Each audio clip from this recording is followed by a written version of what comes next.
আল্লাহর পয়গম্বর সাল্লাল্লাহু আলাইহি ওয়াসাল্লাম নিজে মাথার ভিতরে মাটি নিয়েছে, মাথার ভিতরে কাদা মাটি নিয়েছে। সাহাবায়ে কেরাম গর্ত খনন করতেছে। এক পর্যায়ে হযরতে জাবের রাদিয়াল্লাহু তাআলা আনহু নবীজির কাছে এসে বলেন, ইন্নী জুতু জুদান শাদীদান ইয়া রাসূলুল্লাহ, আমার পেটের মধ্যে বড় ক্ষুধা লাগছে, আমারে যদি একটু ছুটি দিতেন, তাহলে আমি বাড়িতে যেয়ে একটু খাবার খেয়ে আসতাম। বলে, তোমার ক্ষুধা লাগছে? বলে, হ্যাঁ আমার ক্ষুধা লাগছে। এইভাবে পেট উঁচু করে দেখায়, পেটের ভিতরে একটা পাথর বাঁধা। হযরতে জাবের দেখায়, আমার পেটের মধ্যে একটা পাথর বাঁধা। নবীজি বলে, তোমার পেটের মধ্যে একটা পাথর বাঁধা, তাকায় দেখো আমার পেটের মধ্যে দুইটা পাথর বাঁধা। এবার তো জাবের আর কিছু বলতে পারে না, চার চোখ দিয়ে অস্ত্র ধরে পড়তেছে। এবার জাবের বলে, আমাকে ছুটি দিতেই হবে, আমার জন্য না হোক আমি আপনার জন্য খাবার তৈরি করব, আপনার খাবারের ব্যবস্থা করব, আমাকে একটু দয়া করে ছুটি দেন। এবার নবী সাল্লাল্লাহু আলাইহি ওয়াসাল্লাম থেকে ছুটি নিয়ে হযরতে জাবের রাদিয়াল্লাহু তাআলা আনহু বাড়িতে গিয়া বিবির বলে, বিবি আমার নবী খন্দকের যুদ্ধের মধ্যে কাজ করতেছে, নবীজি আমার বড় ক্ষুধার্ত, বাসায় কোনো খাবার আছে? বলে, ছোট্ট একটা বকরির বাচ্চা আছে, আর 1 কেজির মতো আটা খামিরা হবে, আটা হবে, 1 কেজি বেশি আটা নাই। বলে, ওই ছোট্ট বকরির বাচ্চাটাকে জবাই করো, আর এই 1 কেজি আটা দিয়া খামিরা বানাও, আমি নবীজিকে দাওয়াত দিব, আমি নবীজিকে দাওয়াত দিয়ে খাওয়াবো। এবার হযরত জাবেরের স্ত্রী 1 কেজি আটা গুলি খামিরা বানাইলো, আর বকরিটাকে জবাই করে গোশত তৈরি করলো। স্বামীকে ডাক দিয়া বলে, স্বামী আমার, শুধু নবীকে একলা দাওয়াত দিয়েন না, আপনার সাথে 2-4 জন সাহাবীকে আসতে বলেন, আপনারা মাঝে মাঝে দাওয়াত দেন। ওই ইমাম সাহেব, হুজুর আপনারা দাওয়াত, পাশাপাশি 2-4 জন মুসলিম নিয়ে আসেন আমার বাড়িতে। হযরতে জাবেরের স্ত্রী বলেন, স্বামী আমার, নবীকে দাওয়াত দেওয়ার পাশাপাশি নবীকে কানে কানে বলবেন নবী যেন আর 2-4 জন সাহাবী সাথে নিয়ে আসে, কারণ আর 2-4 জন আসলে খাইতে পারবে, সমস্যা নাই। হযরতে জাবের রাদিয়াল্লাহু তাআলা আনহু আল্লাহর পয়গম্বর সাল্লাল্লাহু আলাইহি ওয়াসাল্লামের কানের কাছে গিয়া যখন নবীজিকে দাওয়াত দিলেন, ইয়া রাসূলুল্লাহ, ইয়া হাবিবাল্লাহ,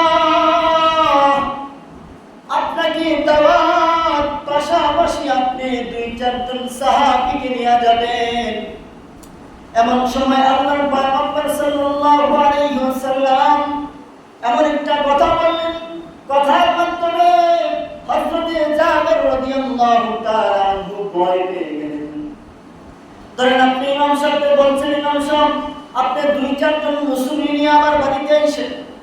এমন সময় যদি ইমাম সাহেব নামাজ পড়ে আযান দিয়া দেয়, আপনাদের প্রত্যেকের দাওয়াত আব্দুর রহমানের বাড়িতে, তখন আব্দুর রহমানের মাথাটা কেমন করে উঠবে? টেনশন লাগবে না? কইলাম হুজুরের 4 জন দাওয়াত, এই হুজুরের পুরো মসজিদ দাওয়াত দিয়েছে, খাওয়াবো কি? বলো তো, খাওয়ার বেশি আয়োজন করি নাই, আর ছেলে ভাত রাঁধছি, আদেশের ছেলে ভাত রাঁধছি, পুরো মসজিদ পুরো মুসল্লিরা কেমনে খাওয়াবো? হযরতে জাবের রাদিয়াল্লাহু তাআলা আনহু যখন নবীজির কানের কাছে গিয়া বলে, ইয়া রাসূলুল্লাহ, আপনাকে আমার বাড়িতে দাওয়াত, পাশাপাশি আপনি 2-4 জন সাহাবী নিতে পারেন। আল্লাহর পয়গম্বর সাল্লাল্লাহু আলাইহি ওয়াসাল্লাম কথাটা পেয়ে জোরে করে ঘোষণা দিয়ে দিলেন, ও খন্দকের সাহাবারা, তোমাদের সকলের দাওয়াত জাবেরের বাড়িতে, তোমরা সবাই জাবেরের বাড়িতে খাবার খাইবা, তোমাদের সবার দাওয়াত। জাবের এবার ভয় পেয়ে গেল, হায় হায়, যার কারণে আমি আস্তে আস্তে বললাম যেন কেউ না শুনতে পারে, আর আল্লাহর পয়গম্বর ঘোষণা দিয়ে দিলেন সবাইকে দাওয়াত। এবার যাওয়ার পরে আমাকে একটু আগে ছুটি দিয়ে দেন, আমি আপনার আগে যাই। বলে যাবে, যাও যাও, সমস্যা নাই, কিন্তু আমি আসা পর্যন্ত তোমার বিবিরে গোশতের পাতিল খুলতে না করবা, আটার খামিরার পাতিল খুলতে না করবা। আমি আসার আগে যেন এই পাতিলার মুখ খুলো না করে। আল্লাহর পয়গম্বর সাল্লাল্লাহু আলাইহি ওয়াসাল্লাম প্রায় 1000-এর উপরে সাহাবী, সমস্ত সাহাবীদেরকে নিয়ে হযরত জাবেরের বাড়িতে চলে আসলেন। আল্লাহর পয়গম্বর সাল্লাল্লাহু আলাইহি ওয়াসাল্লাম যখন দেখতে পেলেন গোশতের পাতিলার ঢাকনাটা একটু খুলে ভিতরে নবীজির থুতু মোবারক দিয়ে দিলেন, আবার বন্ধ করে দিলেন। আটার খামিরার ভিতরে নবীজি একটু থুতু মোবারক দিয়ে দিলেন, বন্ধ করে দিলেন।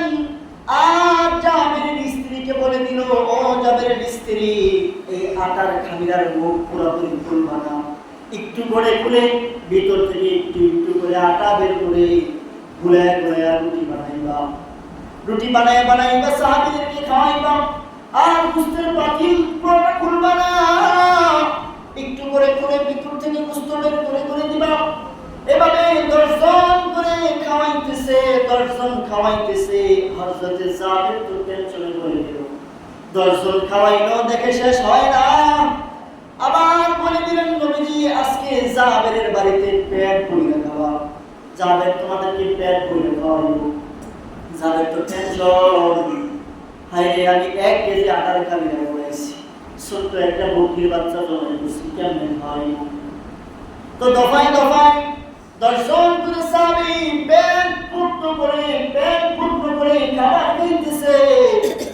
এভাবে খাবার খেয়ে প্রায় 1000-এর উপরে সাহাবী যখন খাবার খেয়ে ফেলছে, জাবেরের এবার বুঝতে বাকি নাই, আমি যে খাবারগুলো খাওয়াইতেছি এটা একমাত্র নবীজির বরকতে খাওয়াইতেছি। সুবহানাল্লাহ। 1000 সাহাবী, সমস্ত সাহাবী খাওয়ার পরে এবার নবীজি পাতিলার খুলে দেখে গোশতের পাতিলের ভিতরে যতটুকু গোশত ছিল অতটুকুই গোশত আছে। সুবহানাল্লাহ। আবার আটার খামিলার ভিতরে যখন খুলে, আটার খামিলা অতটুকু আটার খামিলা আছে, আটার খামিলা একটু কমে নাই। হযরত জাবেরের স্ত্রী বলে, জাবের স্বামী আমার, আপনি তো 4 জনকে দাওয়াত দিছেন আর নবীকে দাওয়াত দিছেন,